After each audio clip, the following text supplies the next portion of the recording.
Olá, tudo bem? Espero que todos estejam bem. Vamos para mais um dia de palavra com Deus aqui no nosso coração. Vamos lá? Abre a tua Bíblia em Josué, capítulo 17, a partir do versículo 16, que fala assim: Eles disseram: a região montanhosa não dá para nós, e além disso, os cananeus que vivem nas planícies têm carros de ferro, tanto os que moram na cidade de Bet-Sá, quanto na cidade de Bet-Sá e nos povoados vizinhos, como os dos vales de Jezreel. Então Josué disse aos descendentes de Efraim e Manassés: de fato, vocês são muitos e muito fortes. Vocês não terão só uma parte. A região montanhosa será de vocês.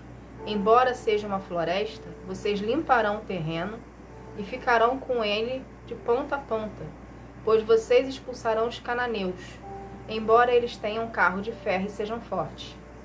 Somente até aqui. O que Deus quer que a gente aprenda disso aqui? Não sei se vocês pararam para prestar atenção na história, mas os descendentes de Manassés estavam contra-argumentando uma ordem de Josué. Na divisão de terras, Josué subdividiu a terra por cada tribo e família. E aquela divisão era feita conforme a vontade de Deus. Não era Josué que estava decidindo e estava dando. Conforme Deus ia ministrando para ele, ia ordenando a ele, ele ia repassando para as pessoas. Então, Deus tinha um propósito com a família de Efraim naquelas montanhas ali, naquelas regiões montanhosas. Porém, a família de Efraim, a tribo ali, o líder ali da tribo, ele não estava percebendo isso. Ele estava vendo o agora. Ele estava vendo naquele momento. Entende? Então ele foi lá contra-argumentar uma ordem de Josué, sendo que Josué era a boca de Deus perante aquelas pessoas. Era como se ele estivesse contra-argumentando com Deus, dizendo que, mostrando para Josué as impossibilidades que ele tinha ali, naquela situação, naquela terra, e ele também queria algo pronto. Então Josué contra-argumentou com ele, falando: o que vai prevalecer aqui é a minha vontade, que era a vontade de Deus. Então Josué contra-argumentou com o contra-argumento dele, ou seja, ele rebateu. Ele falou: independente ou não de ser um local montanhoso e ter os carros de ferro, vocês vão trabalhar na terra e vão conquistar a terra. Era isso que Josué estava mostrando para eles. Ou seja, não adiantava eles ficarem ali reclamando no ouvido de Josué, que eles queriam de um jeito, que ia prevalecer era a vontade de Deus sobre a vida deles. O que Deus quer que a gente aprenda disso aqui? Justamente sobre isso. É a vontade de Deus que prevalece sobre a nossa vida. A gente precisa entender algo. Deus às vezes faz as nossas vontades. Deus às vezes atende os nossos pedidos. Mas nem tudo Ele vai atender. Nem tudo Ele vai fazer. E a gente precisa aceitar isso. Entende? A gente precisa aceitar isso de um bom grado. Não da forma que a gente quer. Por quê? Muitas das vezes, o que você quer naquele momento pode até te trazer algo bom aos seus olhos. Porém, a decisão que você está tomando por si só... Desculpa, gente, minha garganta ela tá coçando.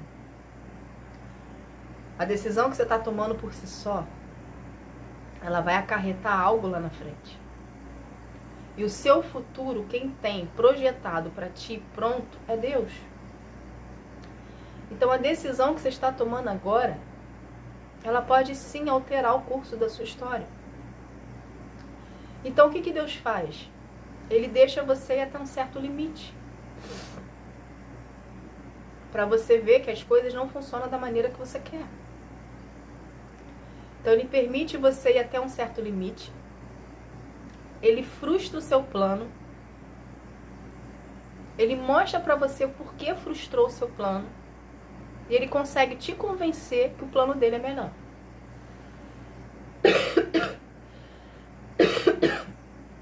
Vou dar um exemplo prático para vocês aqui. Ontem eu fui na rua resolver um problema de uma situação que eu tô passando. E eu fui na rua resolver esse problema. No meu ponto de vista, eu tinha que resolver o problema. Ok? Deus deixou fazer tudo. Tudo que eu faço, eu pergunto a Deus antes se eu posso fazer ou não. Porém, nessa situação, eu perguntei para Deus. Ele se manteve em silêncio. Ele não me respondeu. Só que eu estava querendo tanto resolver o problema que eu fui lá, independente do silêncio de Deus ou não. Ele permitiu. Eu fui. Eu consegui resolver o problema? Não.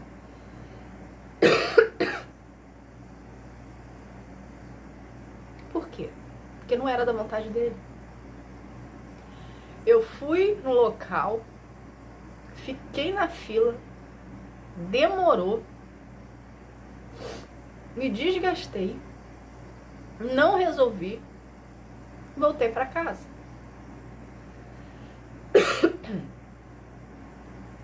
Aí mais por volta da noite,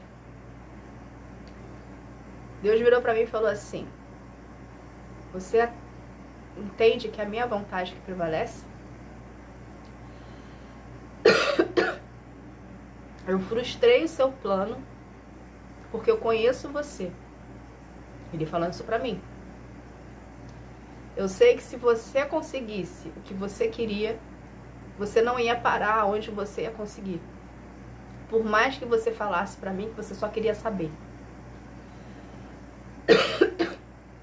Você ia até o final.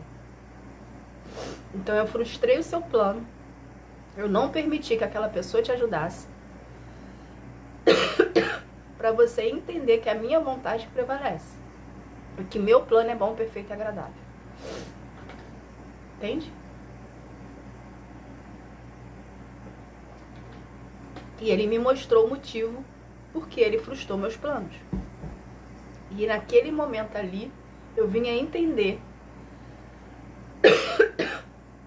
que se eu continuasse a fazer o que eu estava fazendo, eu ia perder muita coisa. Coisas que são muito importantes para mim. No meu momento que eu tô vivendo agora, do meu processo. Então é assim que Deus age. Às vezes, a gente não entende porque situações não acontecem do modo que a gente queria. É Deus frustrando os seus planos para a vontade dele prevalecer. Nem sempre ele vai te dar situações da forma que você quer. Prontas. Às vezes, ele vai te dar situações que você precisa passar por elas, você precisa capinar, você precisa limpar o terreno, você precisa...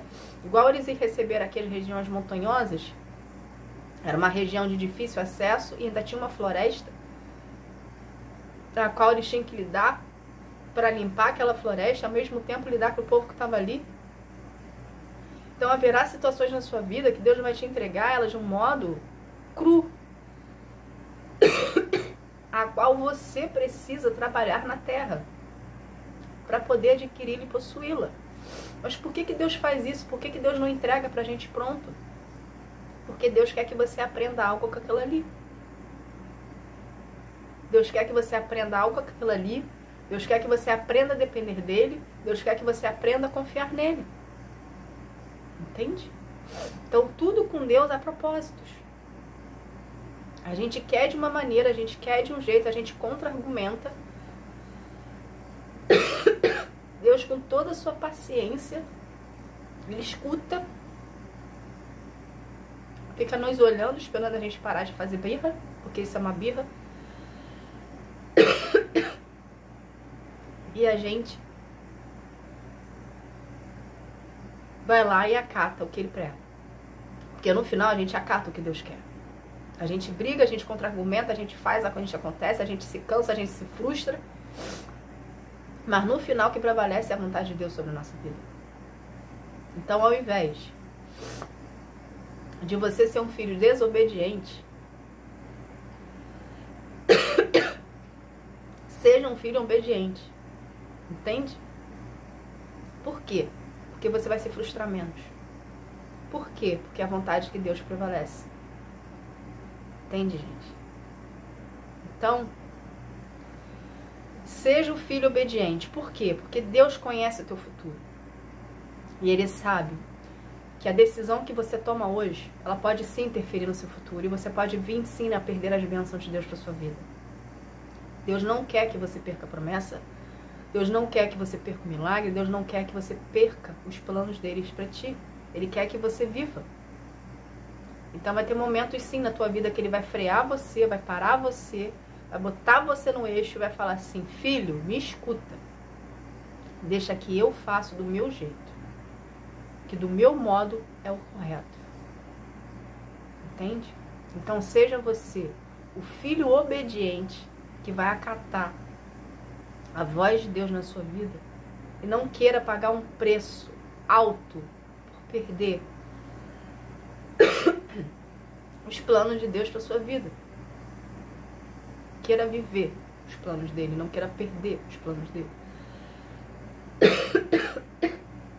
E algo que você faça hoje possa sim interferir no futuro para você. Entende?